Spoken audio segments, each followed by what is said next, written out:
Mga kwentong pambata. Royal Doe. Noong unang panahon, sa puso ng masiglang kaharian ng Altaria, kung saan kumikislap ang mga engranding palasyo at nagaganap ang buhay sa kaharian, may isang batang prinsesa na nagngangalang Amelia. Hindi tulad ng marami sa kanyang posisyon, hindi nabigyan si Amelia sa karangyaan at kayamanan na kasama ng kanyang pagiging maharlika. Sa pagnanais ng isang simpleng buhay, iniwan niya ang kanyang titulo at luho sa edad na 24. Pinalitan ang mga kasuotang panghari ng isang apron ng panadero. Sa isang simpleng panaderya, natagpuan niya ang kapayapaan at layunin. Hinahanap ang kanyang tunay na tawag sa labas ng mga pader ng palasyo. Magandang umaga. Ano po ang sa inyo? Pwede bang humingi ng tsokolate, croissant? Pakiusap! Maaga pa para sa matamis, mahal. Sabihin ko sa'yo, kung kaya mong isulat ang croissant, sa iyo na. C-R-O-I-S-S-A-N-T. Nagawa mo ng perpekto. Isang tsokolating croissant para sa'yo.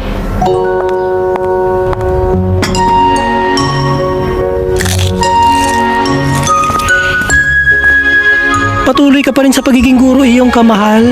Amelia na lang, Ben. Pakiusap.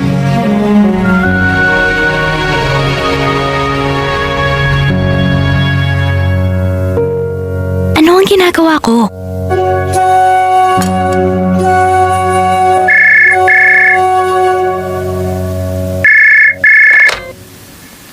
Kamusta, Ama? Amelia, aking anak, kumusta ang pagbibig? Ayos lang. Ang mga cupcake ay mabenta. Kamusta ang mga bagay sa palasyo? Miss ka na namin. Ang posisyon ng maharlikang pagtuturo ay bukas pa kung gusto mong... Ama, napag-usapan na natin to. Kailangan ko itong gawin ng mag-isa.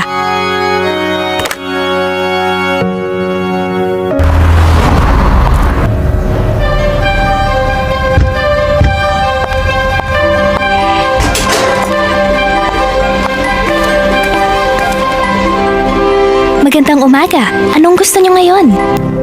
Sige, pumili ka ng gusto mo. Gusto ko yung isang may rainbow sprinkles. Gusto ko yung chocolate rocky road. Mahusay na pagpili. Parating na.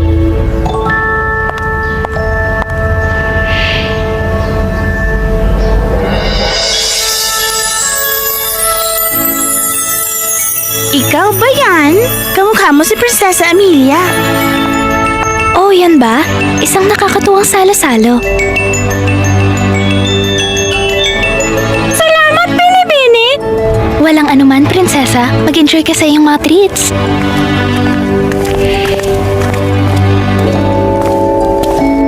Isa na namang araw, isa na namang malapit na sakuna, ha? Kung alam lang nila, minsan namimiss ko ang dating buhay. Pero kadalasan, gusto ko lang talaga magturo.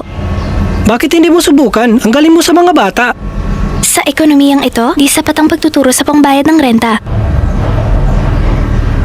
Lalo na kung bumitaw ka sa maharlikang allowance. Siguro panahon na para sa Plan B. Plan B? Oo, maging patatag. Hindi mo alam kung ano ang mangyayari sa susunod.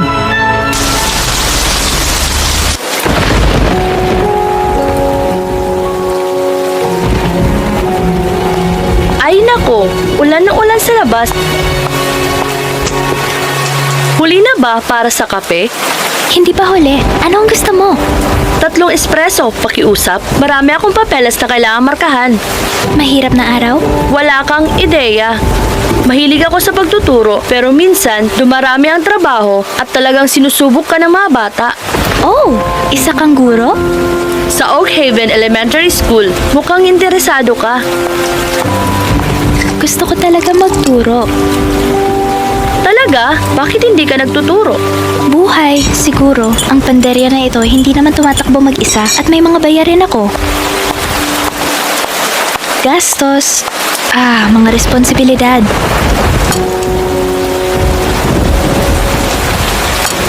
Alam mo, isang katulong ng guro namin ay biglang nawala noong nakaraang linggo. Di pumasok ng walang paalam. Hindi permanente ang pagtuturo, pero magandang simula na rin. Seryoso ka ba? Siyempre naman, magugustuhan ka nila. Mayroon kang nakakaaliw na presensya at sigla. Hindi ko alam. May mga tungkulin ako dito. Minsan, dumarating ang oportunidad ng hindi inaasahan. Huwag hayaang hadlangan ka ng takot. Alam mo ba? Gagawin ko. Mag-a-apply ako. Kahanga-hanga, heto ang aking card.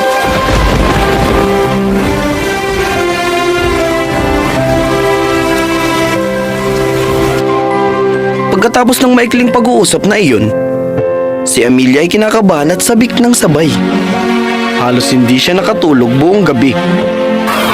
At kinabukasan, ay dumating siya sa paaralan para sa kanyang panayam sa tamang oras. Kaya, binibining Amelia, wala bang apelyido? Amelia na lang, pakiusap.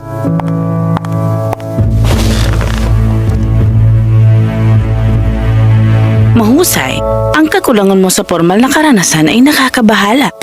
Ang kulang ko sa karanasan, pinapalitan ko ng pasyon. Matagal ko nang pinangarap na magturo mula nang ako'y bata pa. At bakit nga ba? Naniniwala ko ang edukasyon ay malaking bantay-bantay. Binubuksan nito ang mga pinto, nagpapalawak ng pananaw. Bawat bata ay nararapat ng pagkakataong iyon, hindi alintana ang kanilang kalagayan.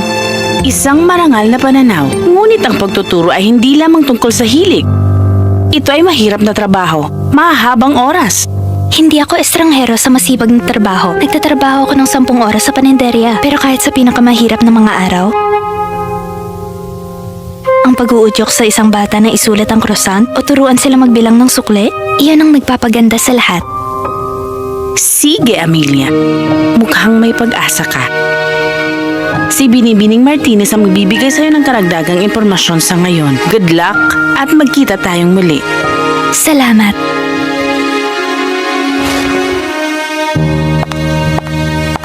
Habang lumalabas sila mula sa opisina ng punong guro, si Ginang Martinez ay mukhang medyo nababahala. Agad siyang lumingon kay Amelia. At habang papunta sila sa isang nakasara na pinto ng silid-aralan, ang kanyang mga salita ay may bahid ng pagsisisi. Amelia, iha, natatakot akong may isa pang hadlang na hindi ko nabanggit. Ano iyon? Ang silid-aralan na papasukan mo ay isang espesyal na grupo at pag sinabing espesyal, ang ibig sabihin, sila ang aming pinakamahirap na grupo.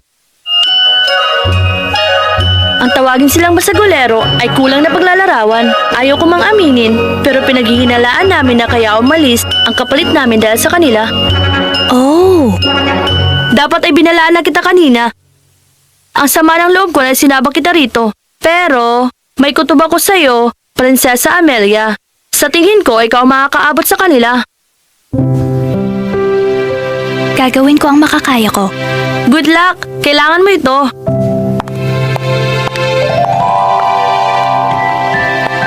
Nakatayo si Prinsesa Amelia sa harapan ng silid-aralan. Ang kanyang mga mata ay lumapad sa hindi makapaniwalang pagtingin sa kanyang nakita. Ang silid ay magulo na puno ng kaguluhan at ingay. Dalawang batang lalaki sa likuran ang naglalaban sa paggawa ng eroplanong papel. At ang kanilang mga likha ay dumaan sa ibabaw ng ulo ni Prinsesa Amelia. Isang grupo ng mga batang babae sa sulok ang malakas na nagkukwentuhan at nagtatawanan, na tila hindi nakikita ang presensya ni Prinsesa Amelia. Isang batang nakatayo sa kanyang mesa, sinusubukang gumawa ng handstand habang ang kanyang mga kaibigan ay nag-iingganyo sa kanya. Ang isa pang estudyante ay gumagapang sa ilalim ng mga mesa, tinatali ang mga sintas ng sapatos. Isang batang lalaki ang mukhang nababato ang gumuguhit sa kanyang mesa gamit ang permanenteng pangmarka.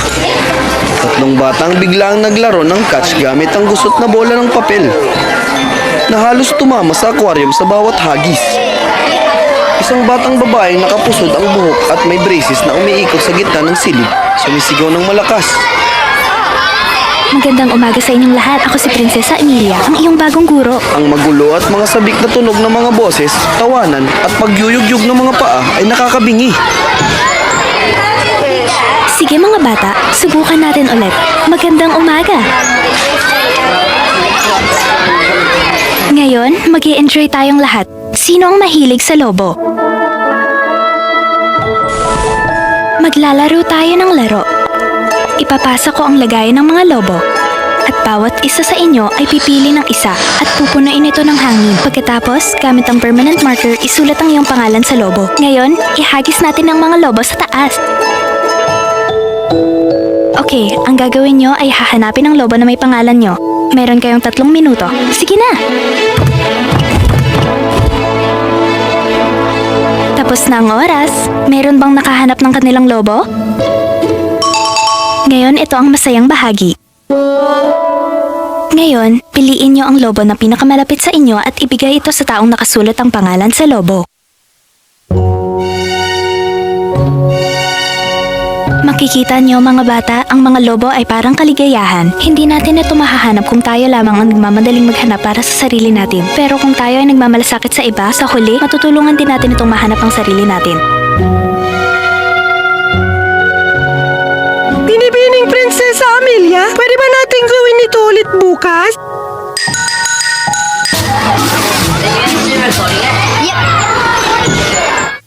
Hindi ko pa nakita ang klase na yan na nakikibahagi. Prinsesa Amelia, gusto mo bang manatili bilang permanenteng guro dito? Talaga?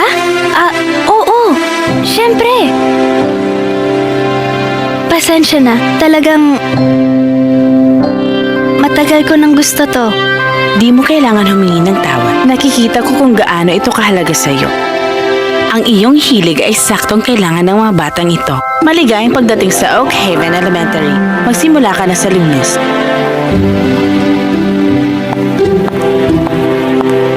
Salamat sa pagkakataong ito. Hindi kita bibiguin. Kaya, kumusta ang karanasan? Kamangha-mangha. Sa tingin ko nahanap ko ng aking tawag. Panalo ang Plan B. Panalo ang Plan B. Minsan, ang daan patungo sa ating masayang wakas ay hindi diretso. Pero sa kaunting tapang at may puso, palagi nating mahanap ang ating landas.